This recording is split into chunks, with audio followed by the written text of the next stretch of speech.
What up, YouTube? It's Steven, and welcome back. Alright, in this video, I want to talk about the Mango Languages course, Legal Spanish. So I, recently did the course, very recently. I finished the course. It was about 15 lessons, plus the chapter review. I started the course on January 12th and finished on January 17th. Right. So, about, I guess, 5 days maybe? It doesn't seem like it. Yeah, but it took about, I guess, 5 days to do this course. Somewhere between 5 and 6 hours, I believe. Mango Languages keeps a track of the time that you spend on a course too, and I believe that was around the time that I finished the course, about maybe somewhere between 5 and 6 hours. And I'll just say it right now. Ultimately, I really enjoyed taking this course. I think I ended up, learning a lot of different phrases that I really didn't think to take upon myself to learn.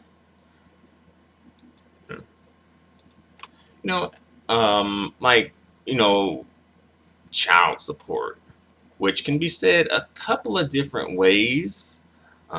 Mango presents 2 ways to say it. You can say, la pensión alimenticia, or you could say simply la manutención for child support, right?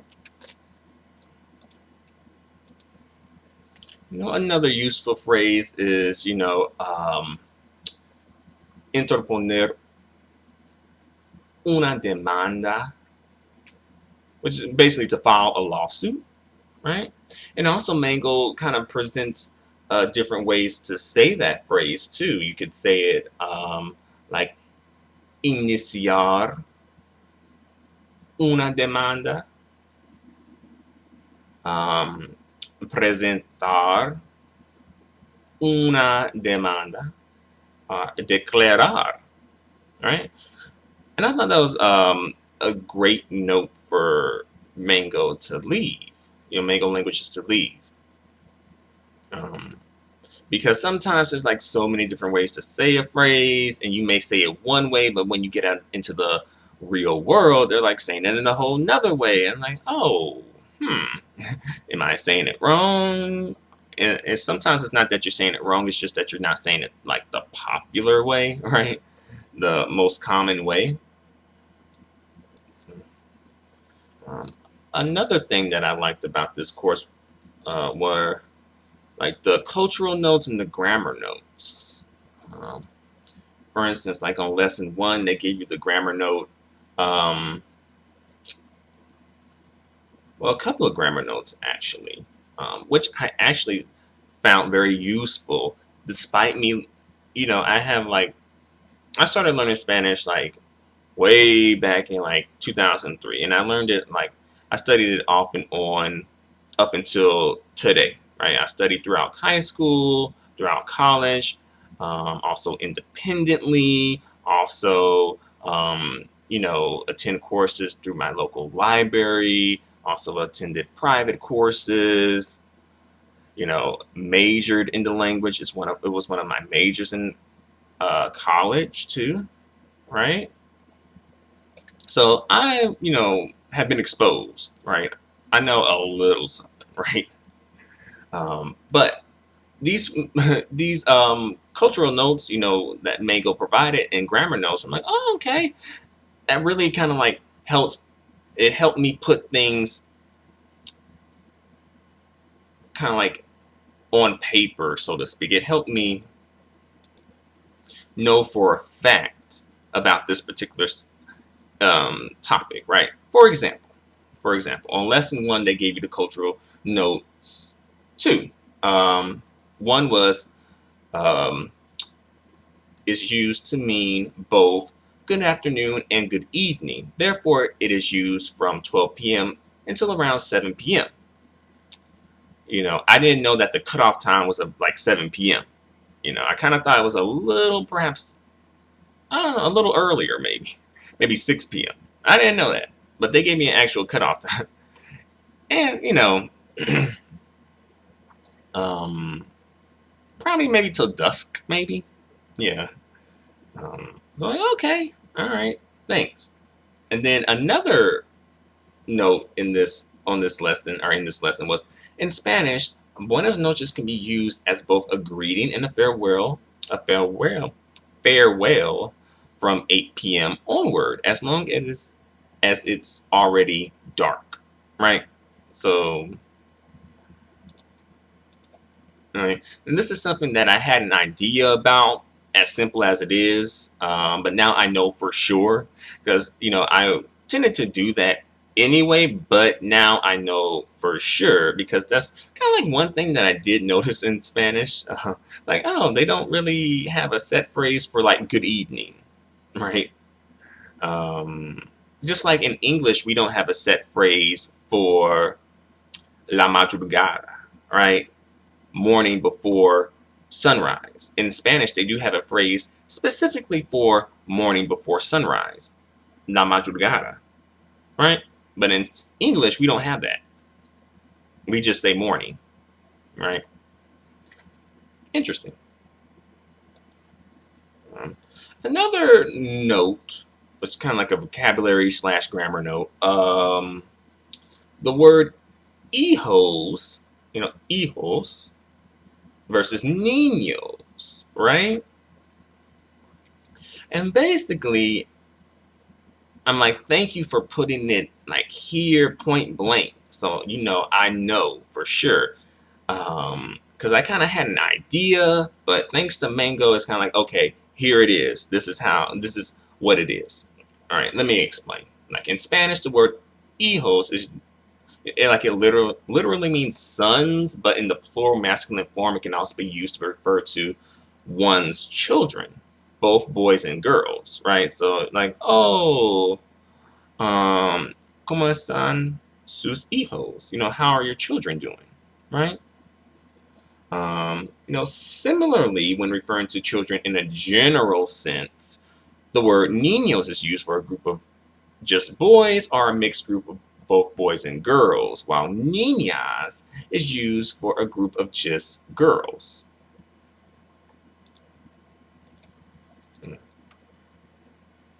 So one would say, mis hijos, my children, or los niños de la escuela, the children in the school. So right there, it's like, if you were talking about children who attend school, you wouldn't say, oh, los hijos, aprenden en la escuela. Like, you wouldn't say that. You would say like, los niños aprenden en la escuela. However, you were talking about your children, you would say, mis hijos aprenden en la escuela. That can be a little confusing for folks who aren't familiar with the difference, right?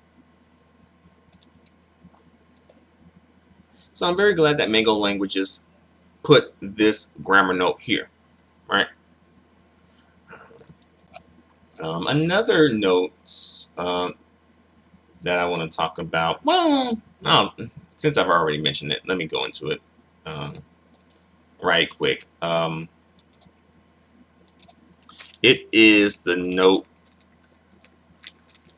that says, el acta, which is acta, which is supposed to mean certificate, but we're also given the same word, or another word for certificate, which is el certificado, right? And in this note, they kind of explain that Although both certificado and acta mean certificate, they are not entirely interchangeable. You know, it's better to say certificado de matrimonio, and acta de nacimiento, or certificado de defunción, death certificate, right? So you Mango Languages advises you to learn them as set expressions, right? They say it's best to learn them as set expressions, right? Just learn that this is how you say it, this expression, right? So just know that you can't always interchange, you know, el acta for el certificado and vice versa. You can't do that all the time. And while I really enjoyed this program and doing it and going through it and learning different phrases, um, towards the end of the program, in about chapter 13, and towards the end of, well, not chapter 13, but in lesson 13, towards the end, I did notice that they kind of seemed to rush and started giving you a lot of different phrases just almost randomly. Like before, it seemed like Mango, like the course was like, you know, gradually introducing you to phrases. But once you get to the towards the end of lesson 13, it seems like they just started just throwing phrases at you. I'm like, whoa. And these phrases, like, I don't even know what these phrases mean in English. You know, like ancillary relief, you know, and they say it in Spanish as reglas de carácter económico. And I don't know. Either way, I don't even know what that means, right? Or matrimonial property regime. Régimen económico matrimonial. Regime of community property. Régimen de comunidad de bienes. Right? And a lot more phrases as well. And it just was like, whoa. It just was a little like, oh, is this, oh, all this at the end of chapter 13, right? And to me, it just seemed kind of rushed, right? Because this course only has 15 lessons, and we're on lesson 13 at this point. So they just threw these all at you, kind of like almost at like the second to last minute, right? You know, I kind of think perhaps maybe it was like, you know, some you know, director of in Mango Languages, or like the manager was like, okay, initially they were like, okay, for legal Spanish, we're going to have 20 lessons for legal Spanish. But then, you know, somewhere down the line, they're like, okay, we're going to take away 5 lessons from this. We're going to, I guess, because of one thing or another, we can only do 15 lessons instead of 20 because it's not in the budget to do 20. So let's kind of like rush this and get to the end of this as if this was a 20 lesson course. You know, still touching on the same topics, but doing it in, you know, with 5 less lessons instead of 5 more lessons, right? You know, that's how it kind of came off to me. A little rushed towards the end. Like, But overall, I did enjoy taking this course, doing this course, and I probably may end up doing this course again because, you know, I was just exposed to so much, you know, so many phrases that I think are useful to know. um, so for me overall, I would rate this course, if I was being tough, I would say like a 4 out of 5. If I was being a little lenient, maybe 4.5 out of 5. Um, you know, nothing is perfect, right?